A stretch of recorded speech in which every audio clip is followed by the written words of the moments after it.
사랑은 이 세상의 모든 지식을 다 가지고서도 사실 할 수 없는 것이기 때문에 사랑하는 사람이 저는 가장 많이 아는 사람이다, 이렇게 생각합니다.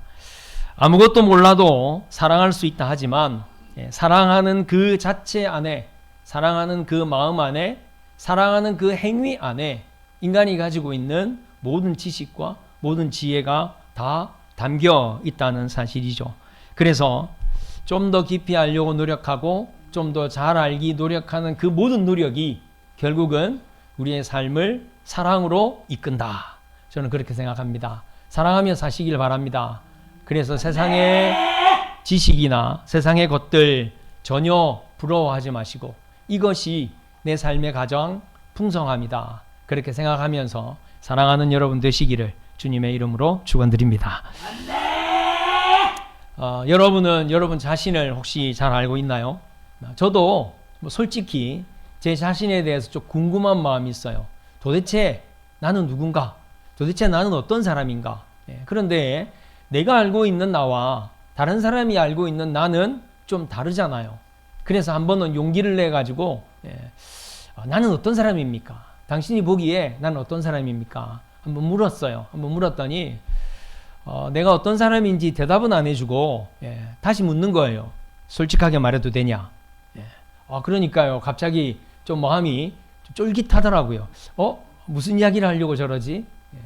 아마 여러분도 누군가에게 나는 아주 마음이 넉넉하고 나는 아주 쿨한 사람이기 때문에 나에 대해서 아무리 뭐라고 얘기해도 나는 그것을 넉넉하게 받아들일 수 있다. 혹시 그런 분 계십니까? 저는요, 그분이 솔직히 이야기해도 되냐라고 물으니까 좀 망설여지더라고요. 망설여졌어요. 왜냐하면 좋은 이야기만 해주면 그게 다가 아니라는 생각을 분명히 하게 되잖아요. 좋은 이야기만 하면. 그런데 또 안 좋은 이야기를 하면 여러분 그게 얼마나 충격이겠어요. 굉장히 충격으로 다가오는 겁니다. 그래서 저는 저를 어떻게 생각하십니까? 저는 어떤 사람이라고 생각하십니까? 솔직히 잘 안 물어봅니다. 다만 나는 이런 사람이 되어야 되겠다, 이런 생각은 하면서 살아요. 이런 마음을 가지고 열심히 살려고 애는 쓰거든요. 그렇게 내가 내 자신을 아는 것, 다른 사람을 통해서 내 자신을 객관적으로 파악하는 것이 사실상 어렵단 말이에요. 그렇다면 다른 사람을 아는 것도 마찬가지가 아니겠는가? 다른 사람에 대해서도 마찬가지가 아니겠는가? 다른 사람에 대해서 안 좋은 모습이 안 보일 수 없겠죠. 그렇지만 그 사람이 그 안 좋은 모습이 드러나기를 원하지 않는다면 우리는 그 사람의 좋은 부분들을 부각시켜주면 그러면 좋은 관계를 이어갈 수 있지 않겠나, 그런 생각을 합니다. 뭘 알아도 제대로 알아야 한다는 말들을 사람들이 많이 하죠. 제대로 모르면 하는 일들이 다 허사가 되는 거예요. 사실 우리 그리스도인들이 내 자신에 대해서 알기 위해서 노력하는 것은 사람들에게 묻는 게 아니에요. 사람들에게 물어서 내 자신을 어떻게 생각하느냐, 그러면 반드시 극명하게 서로 나뉘어 줄 수밖에 없을 겁니다. 나를 한없이 좋게만 이야기하는 사람이 있는가 하면 또 나에 대해서 부정적으로 이야기하는 사람들이 분명히 있겠죠. 여러분, 그런다고 내가 내 자신을 완전히 알 수 있을까요? 알 수 없다는 것이요. 우리가 우리의 자신을 알려면 어떻게 해야 되겠습니까? 우리를 지으신 하나님을 봐야 합니다. 하나님을 보면 하나님께서 우리에게 깨닫게 해주시는 거죠. 저도 기도하다가 하나님께서 넌 이건 잘못됐어, 넌 이거는 올바르지 않은 모습이야 라고 말씀하시면 그러면 하나님 알겠습니다, 고쳐야겠네요. 그게 되더라고요. 그래서 우리가 우리의 자신을 알기 위해서 노력하는 것, 하나님을 바라봐야 합니다. 저는 어렸을 적에 정리정돈을 잘 못했어요. 정리정돈을 잘 못하다 보니까 늘 아버지한테는 꾸지람을 듣고 또 어머니한테는 측은함이 있어서 저희 어머니가 가끔 제 책상을 치워주신 적이 있어요. 그래서 학교 갔다가 돌아오면 책상이 깨끗이 치워져 있는 거예요. 그러면 아주 기분이 좋아서 책상 치워주셔서 감사합니다, 그렇게 인사를 해요. 그럼 저희 어머니가 꼭 하시는 말씀이 있는데 그게 뭐냐면 너 책상에 있는 거 어지럽혀져 있긴 했지만 내가 하나도 안 버렸다. 종이 쪽지 하나도 안 버렸으니까 그대로 잘 놓여져 있으니까 잘 찾아보면 다 있을 거다. 저는 그 말씀이 굉장히 저에게 아주 따뜻하게 여겨졌어요. 여러분, 만약 누군가가 사무실을 청소하는 일을 하는 사람이 있다고 생각해 보세요. 그러면 사무실을 어떻게 하면 깨끗하게 할까? 뭐 광인하고 먼지가 없고 뭐 깨끗하게 정리하는 것이 자기의 일이다라고 생각하겠죠. 그래서 자기가 보기에 지저분해 보이는 것들을 다 쓰레기로 버려버리고 다 폐기를 해버리면 자기의 눈에는 쓰레기지만 그 사무실을 사용하는 사람은 그것이 그 사람의 아이디어일 수도 있는 거고 자기가 실수로 구긴 것일 수도 있는 거잖아요. 그렇기 때문에 사무실을 정리하는 것이 뭔가에 대하여 분명히 안다면 이 사무실을 사용하는 사람이 그 안에 있는 모든 것들을 가장 편리하게 또 자기가 정리한 모든 것들을 잘 찾을 수 있도록 하는 것이 사무실을 정리하는 거잖아요. 자기 마음대로 물건을 막 버리는 것은 아니거든요. 정말 중요한 것을 버려서 낭패를 겪는 일들이 간혹 있더란 말입니다. 우리에게 맡겨진 일들을 우리는 정말 이 일을 내가 왜 해야 하는 건가? 그 일을 하나님께서 나에게 주신 분명한 이유를 알고 그 의미를 알고 하면 그 일에 기쁨이 있습니다. 그리고 분명히 하나님께서 아름다운 열매를 맺도록 하나님께서 우리를 도와주신다는 사실이죠. 그냥 주어진 일 그거 하나만 딱 한다고 해서 그게 잘하는 게 절대 아니라는 사실입니다. 우리 그리스도인들은 영적인 사람들이에요. 영성의 깊이를 가지면 가질수록 우리가 하는 모든 일들의 아름다운 의미를 발견하게 되고 그 일을 훨씬 더 잘할 수 있게 된다는 겁니다. 우리의 인생도 그래요. 여러분, 인생에 정답이 있겠습니까? 인생에 정답이 없어요. 그런데도 불구하고 인생을 잘 살아가는 사람들의 모습이 있는가 하면 인생을 엉망으로 살아가는 사람들의 모습이 있습니다. 지금 캄보디아에 이 범죄 사건으로 인해서 온 세상이 지금 떠들썩합니다. 그런데 또 제가 뉴스를 봤는데 어떤 젊은 부부예요. 젊은 부부가 실제로 범죄를 주도한 부부인 거죠. 범죄를 주도했는데 이 남자가 자기가 수배됐다는 사실을 모르고 대사관에 들어갔대요. 대사관에 들어가서 뭐 이런저런 일들을 진행하면서 비자가 안 나오니까 비자를 다시 받기 위해서 진행을 하던 과정에 이 사람이 지금 수배 중이라는 사실이 발견됐대요. 근데 대사관에서는 그 사람을 체포할 수 있는 권한이 없어요. 대사관에 들어온 사람을 경찰을 불러서 체포하는 것이 대사관의 직무가 아니라는 거죠. 그래서 그 사람을 놔줬답니다. 근데 이 사람이 그냥 도망가 버렸죠. 결국에는 붙잡혀서 지금 캄보디아 감옥에 있습니다마는 그 사람을 취재한 기자와의 대화 속에서 저는 또 가슴이 철렁 내려앉았다는 거죠. 우리가 이 동남아시아를 선교하기 위해서 얼마나 많은 선교사들이 파송됐는지 몰라요. 그곳에서 얼마나 힘들고 어렵게 한평생을 그 시골 교회를 지키면서 선교했던 선교사님들을 보면요, 정말 눈물이 앞을 가려요. 그런데 그 붙잡힌 그 부부, 그 남자가 하는 이야기가 나는 선교사님 아들입니다. 아버지의 대를 이어서 선교 활동하고 있는 겁니다. 그걸 포장해서 수많은 사람을 범죄에 연루시키고 120억 이상의 갈취를 취해서 지금 캄보디아 감옥에 갇혀 있다는 거죠. 그 사람이 자기의 인생을 생각해 봤겠죠. 내가 선교사의 아들로 태어났는데 이 캄보디아 이 땅에서 내가 뭘 하며 살아야 될까? 우리 아버지를 보니까 선교 활동하느라고 피땀을 쏟고 있는데 아무것도 남는 것도 없더라. 나도 그 아버지 밑에서 뭔가 돕는다고 도왔지만 나에게 남는 건 아무것도 없더라. 그래서 선택한 길이 뭐예요? 그래서 선택한 일이 범죄의 길이에요. 범죄의 수장이 돼버린 거예요. 부부가 함께. 나에게 주어진 삶에는 정답은 없습니다. 그렇지만 바른 길로 살아가고 있는 그 삶들의 모습을 보면 분명히 그들의 삶에는 분명한 목표가 있는 거죠.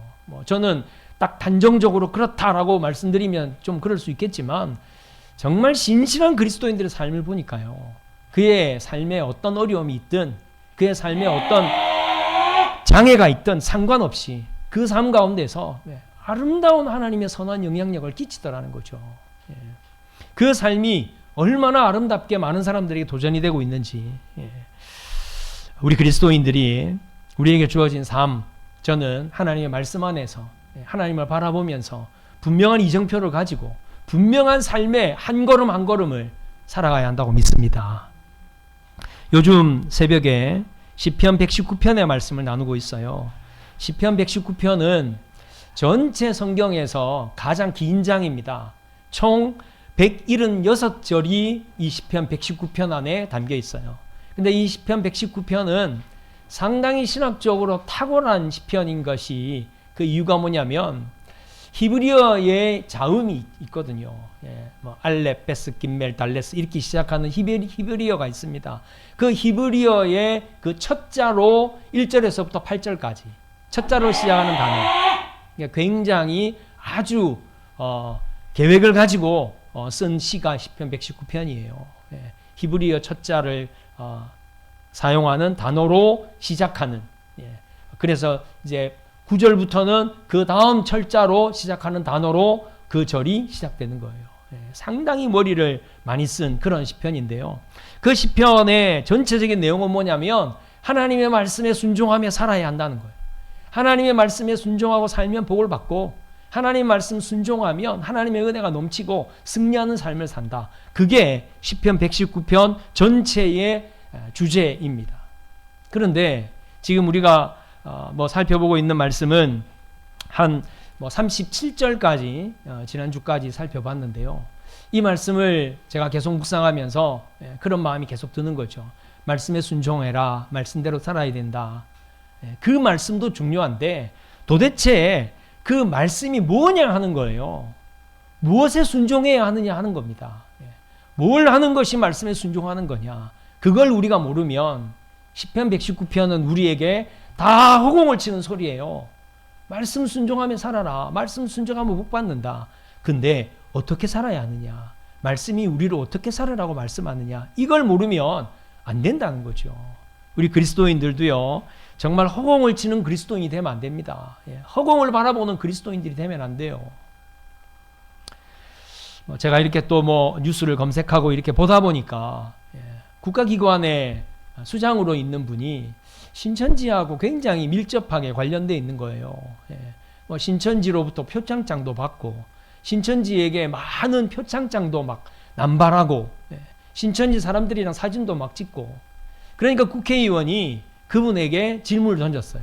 제가 단도직입적으로 질문하겠습니다. 신천지랑 관련이 있습니까? 이렇게 물었어요. 그랬더니 이분이 어떻게 대답하는 줄 아세요? 교묘하게 대답하는 거예요. 저는 기독교인입니다.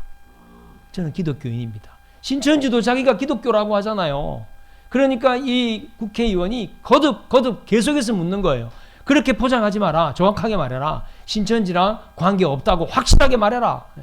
저는 기독교인인데 계속 그렇게 말꼬리를 흐리는 거예요. 저는 정말 의심스러울 수밖에 없다는 생각이 듭니다. 왜 신천지에 빠지고 여러분 왜 통일교의 그 문선명의 부인이 17살에 결혼을 해가지고 아이를 14명이나 낳고 자기가 독생녀라는 거예요. 독생녀. 성경에 있는 좋은 건 다 가져가는 거예요. 왜 장기일자가 자기를 하늘 어머니라고 이야기를 하겠습니까? 왜 그런 사람들에게 사람들이 눈이 뒤집혀가지고 거기에 구원이 있는 줄 알고 거기에 빠져서 인생과 영혼을 망치느냐 하는 거예요. 우리도 우리의 신앙을 분명히 알아야 합니다. 내가 뭘 하며 살아야 하는 자인지 하나님께서 왜 나를 구원하셨는지 우리의 삶에 분명한 삶의 한 걸음 한 걸음에 분명한 지표가 우리에겐 있어야 한다는 겁니다. 오늘 우리는 성경 가운데서 가장 유명한 예수님의 비유 하나를 보게 됩니다. 어떤 율법 교사가 예수님을 찾아와 물었어요. 어떻게 하면 영생을 얻습니까? 이 사람 율법 교사니까 예수님께서 율법을 물었어요. 율법에는 뭐라고 기록하더냐? 율법의 가장 중요한 건 뭐냐? 물었더니 정확하게 대답합니다. 마음을 다하고 뜻을 다하고 힘을 다해 하나님 사랑하고 또 이웃을 내 몸처럼 사랑하는 겁니다. 그랬더니 예수님께서 맞다. 잘 알고 있구나. 그걸 행하면 네가 구원받을 거다. 그렇게 예수님 말씀하셨어요. 그렇게 하고 대화가 일단락 된다고 생각했습니다. 그런데 오늘 이 사람은 다시 예수님에게 질문해요. 자기를 잘 보이려고. 그 질문이 뭐냐면 우리의 이웃은 누굽니까? 하는 질문이에요. 우리의 이웃은 누구입니까? 여러분 지금 이스라엘 백성들은요. 민족적으로 유대인들에게 다른 나라 사람을 다 이방인으로 여기고 있잖아요. 다른 나라 모든 사람들을 다 이방인으로 여기고 있는데 지금 이 사람은 도대체 우리의 이웃은 누구냐라는 질문을 던지면서 예수님을 굉장히 곤경스럽게 하고 있다는 거죠. 자, 먼저 선한 사마리아인에 대한 비유를 한번 여러분들이 잘 알고 있겠지만 제가 말씀을 드립니다. 어떤 사람이 예루살렘에서 여리고로 가다가 강도를 만났어요. 어떤 고대의 교부는 이게 문제다. 강도를 만난 이유가 바로 여기 있다. 예루살렘에서 여리고로 갔다. 여리고에서 예루살렘으로 갔다면 강도를 안 만났을 텐데 예루살렘 그 거룩한 땅에서 여리고로 갔다. 하나님의 징계가 임한 땅으로 갔다. 그래서 이 사람이 강도를 만났다. 여러분, 그런데요, 죄송합니다만은 이것은 예수님의 이 비유의 말씀의 핵심이 아니에요. 이렇게 성경을 이해하면 우리가 불안해집니다. 내가 오늘 이 길 가다가 혹시 교통사고 나면 어떻게 할까? 내가 이 길을 가다가 교통사고가 났는데 아마 하나님께서 이 길을 원하시지 않나 봐. 저는 여러분들이 그렇게 생각하지 말았으면 좋겠어요. 교통사고는 날 수도 있고요. 여러분들이 교통사고 나는 거 무서워서 여러분들 할 일들을 멈추는 일은 없어야 한다고 생각합니다. 그냥 이 사람은 사고를 당한 거예요. 그냥 길을 가다가 사고를 당한 겁니다. 강도를 만나서 한 명도 아니고 여러 명의 강도에게 두들겨 맞고 모든 거 빼앗기고 거의 죽은 상태로 방치가 돼버린 거죠. 그런데 그 길을 제사장이 지나갑니다. 제사장은 뭐 하러 가는 사람일까요? 제사장은 지금 제사의 직무를 이행하러 가는 사람이겠죠. 예루살렘을 향하여 가니까. 레위인도 마찬가지입니다. 제사의 직무를 진행하기 위해서 간 사람일 수 있습니다. 그런데 이 제사장과 레위인이 내 이웃이 누구냐를 가린 거예요. 지금 그 피를 흘리고 건드리기만 하면 죽을 것 같은 이 사람은 자기의 이웃이 아니라고 생각한 겁니다. 그리고는 그냥 지나가 버렸어요. 그런데 여행하던 사마리아인이 그 사람을 보고 달려가서 상처에 기름을 붓고 싸매고 그 사람을 태워서 그리고 주막까지 데리고 갔다 그랬어요. 그리고는 그 다음 날 주막 주인에게 뭐라고 얘기하죠? 데나리온 2를 줬다 그랬습니다. 여러분, 한 데나리온은 장정 한 사람의 품삯이에요. 지금으로 치면 뭐 20만 원, 뭐 많으면 한 30만 원 정도 되는데 60만 원을 그 사람에게 내어주면서 이 사람을 돌봐주십시오. 더 필요하면 더 드리겠습니다. 그리고는 갔다는 거죠. 여러분, 이 율법 교사가 예수님에게 한 질문 한번 생각해 보자고요. 자신은요, 좋은 이웃이 될 생각은 없어요. 자기가 좋은 이웃이 될 생각은 없고 그냥 자신에게 사랑받을 대상만 생각하는 거예요. 자신에게 베풀음을 받는 대상만 생각하는 거예요. 구별하고 차별하고 선을 긋는 이웃에 대한 생각이 이 율법 교사에게 있었다는 거죠. 이게 제사장과 레위인과 다를 게 뭐가 있어요? 지금 이 사람은요, 상당히 교만함에 빠져 있는 겁니다. 하나님은 지금 이웃을 사랑하라라고 말씀하고 있는데 자기는 사람을 골라서 사랑하겠다는 거예요. 사람을 골라서 사랑하는 것을 하나님께서 사랑이라고 인정해 주시겠어요? 이게 하나님이 정말 기뻐하는 사랑이라고 생각하십니까? 이 율법 교사의 질문 자체에 문제가 있는 거예요. 내가 누구에게 사랑을 베풀어야 합니까? 내가 누구를 나처럼 여겨야 합니까? 이렇게 지금 예수님에게 물어보고 있는 거죠. 이 사고 자체가 하나님의 말씀을 제대로 실천할 수 없게 만드는, 여러분들이 여러분들의 삶에 대하여 지금 나에게 일어나고 있는 이 일에 대해서 또 여러분들에게 주어진 어떤 상황에 대해서 하나님 앞에 기도하는 것 참 중요해요. 그런데 늘 말씀드리지만 우리가 해답을 가지고 우리가 나름대로의 영역만 가지고 하나님 앞에 기도하면 하나님이 응답하실 리가 없어요. 하나님의 응답을 우리가 도저히 받을 수가 없다는 사실입니다. 예수님의 비유의 목적은 뭐라고 생각하십니까? 네가 좋은 이웃이 돼야 된다는 거예요. 내 이웃이 누구냐가 중요한 게 아니라 네가 좋은 이웃이 되어야 한다는 겁니다. 저는 이 예수님의 가르침에서 참 많은 명언들이 나왔다고 생각해요. 여러분, 이런 명언 들어보신 적 있습니까? 다른 사람이 나에게 뭔가 해줄 것을 기대하지 말고 내가 먼저 그 사람에게 나눠주고 내가 먼저 그 사람에게 베풀어라. 이런 류의 말들이 얼마나 우리에게 많이 들려지고 있는지 모릅니다. 예수님은 누가 이웃이 되겠냐? 여러분, 이 율법 교사의 예수님을 향한 질문은 굉장히 민족적이고 굉장히 철학적이기도 하고 굉장히 애매한 내용들이 그 안에 사실은 담겨져 있다는 사실이죠. 지금 이방인들은 하나님을 안 믿는 자들이에요. 근데 이방인까지 이웃이다 이렇게 예수님께서 말씀해버리면 그러면 어떻게 되겠어요? 하나님을 안 믿는 사람을 사랑하는 것이 하나님 사랑하는 거냐? 이렇게 될 수도 있잖아요. 그리고 또 이스라엘 전체가 이스라엘만 우리의 이웃이다. 여러분 이스라엘 사람들 중에서도요 변절자들이 얼마나 많은지 몰라요. 자기가 이스라엘 사람이라는 거 잊어버리고 살아가는 자들이 그 당시에 너무나도 많았다는 사실입니다. 그럼 변절자까지 사랑해야 합니까? 이런 반응이 있을 수 있겠죠. 또 로마 사람은 어떻습니까? 로마인들은 지금 이스라엘을 압제하고 있는 자들이에요. 로마인도 사랑해야 된다 그러면 예수님도 변절자가 되는 겁니다. 이렇게 애매하고 이렇게 까다롭고 또 이렇게 인간적으로 설명하기에 어려운 질문을 율법교사는 예수님에게 던졌는데 이 질문이 얼마나 그의 인생이 그의 사고가 혼란하고 복잡한 가운데 있었느냐 하는 것을 우리로 하여금 알게 하는 거지요. 예수님은 먼저 네가 좋은 이웃이 되라. 먼저 네가 좋은 이웃이 돼야 된다. 우리가 사랑을 베풀고 도와줘야 할 사람들은 우리 주위에 널려 있다는 사실이에요. 사실은 우리가 몰라서 그런 거지. 눈을 닫고 귀를 닫고 있어서 그런 거지. 정말 우리의 사랑이 필요한 자들이 여러분 너무나도 많아요. 우리에게 손 내밀고 있는 일이 너무나도 많다는 사실입니다. 사마리아인은 사람을 가리지 않았잖아요. 이 사람이 어느 나라 사람인지 이 사람이 어떤 사람인지 따지지 않았어요. 사마리아 사람은요 최선을 다해서 그를 도왔고요. 그의 생명을 구했잖아요. 예수님은 율법 교사에게 다시 질문하셨어요. 네가 보기에는 누가 진정한 이웃인 것 같냐? 율법 교사는 스스로 대답하죠. 자비를 베푼 자입니다. 자비를 베푼 자입니다. 율법 교사가 그렇게 대답하면서 그가 스스로 깨달았을까? 저는 그런 생각도 들었어요. 과연 스스로 깨달을 수 있었을까?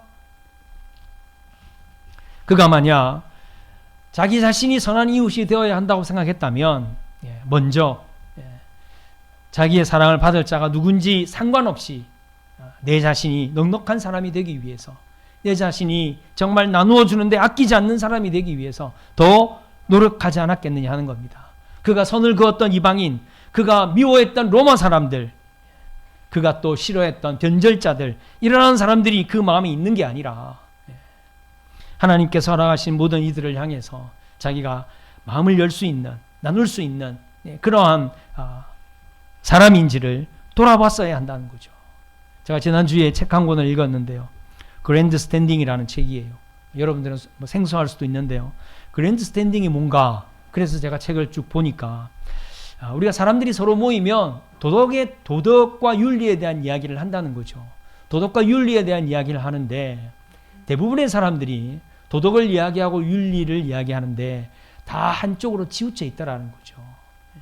어떻게 치우쳐 있느냐면 자기가 싫어하는 사람에게는요 너무나도 잔인하고 명백한 도덕적 잣대를 대고 그 사람을 평가한다는 겁니다. 그런데 자기에게 우호적인 사람들에게는 굉장히 유연한 도덕적 잣대를 가지고 있다는 거죠. 그것은요 레위인이나 제사장이나 또 이 율법 교사도 다르지 않은 것 같아요. 도덕적 기준은 가지고 있어요. 그런데 그것이 절대적인 기준이 아니더라는 것입니다. 도덕적 절대적인 기준은 무엇이라고 생각하십니까? 그것은 하나님께 있는 것이죠. 하나님께 있는 겁니다. 하나님께서는 이미 이웃이 누구인지, 어떤 이웃에게 어떤 사랑과 어떤 애정과 어떤 섬김과 어떤 베풀음을 나누어야 하는지 율법에서 다 말씀하셨어요. 안식일에 일을 하면 돌에 맞아 죽습니다. 그래서 안식일 날은 일을 할 수 없어요. 그런데 하나님께서 율법에 안식일 날 너 쉴 때 너희 남종과 너희 여종도 쉬게 해라. 너만 쉬지 말고 종들에게 일을 시키지 말고 너도 쉬고 종들도 쉬게 해라. 종들의 목숨을 함부로 하지 마라. 종들의 상처를 입히면 그냥 종들을 자유를 줘라. 자유를 줘라. 보내줘라. 여러분 그 시대에는요 그러한 율법이 사실 있을 수가 없어요. 그만큼 하나님께서 진정한 이웃이 되기 위해서 살아야 할 삶에 대한 기준을 말씀하셨는데도 불구하고 그냥 모두가 다 교만함으로 그랜드 스탠딩을 자기 안에 그냥 굳건히 가지고 자기 마음대로 사람들을 판단하고 마음대로 사람들을 재단해서 자기는 큰 자비를 베푼 거예요. 어마어마한 자비를 베푼 겁니다. 그런데 그 한쪽 편에서 누군가는 굶어 죽어가고 있고 누군가는 사랑을 받지 못해서 슬퍼하고 외로움에 죽어가고 있다는 사실이에요. 이것이 진정한 이웃사랑이 아니라는 것을 예수님은 분명히 오늘 우리에게도 가르쳐주고 계신다는 사실입니다. 예수님은 하나님 사랑과 이 이웃 사랑이 결국은 영생을 얻는 길이다, 이렇게 율법 교사에게 가르쳐 주신 거예요. 하나님을 사랑하는데 하나님이 보내신 하나님의 사랑의 절정인 아들 예수 그리스도를 외면할 수가 없잖아요. 또 이웃을 사랑하면 그 이웃을 주님께로 인도하지 않을 수 없는 그런 구원에 대한 열정과 복음에 대한 열정이 사라질 수가 없다는 사실입니다. 그렇게 사는 자가 영생을 얻지 못한다면 누가 영생을 얻을 수 있겠느냐 하는 거지요.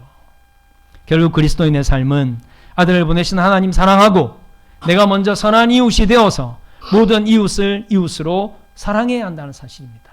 그들에게 나눠주고 그들에게 베풀어주고 사람을 판단하거나 구분하거나 선을 긋는 것이 아니라 정말로 필요한 자들에게 내 마음과 사랑과 나의 아름다운 것들을 나눠줄 수 있는 그 사랑이야말로 진정으로 영생을 소유한 자의 능력이 되는 것이고 그것이 또한 영생을 나누어주는 사랑이다라는 사실입니다. 오늘 예수님께서 여러분들을 향하여 명령하고 계십니다. 너도 가서 이와 같이 해라. 너도 선한 이웃이 되라.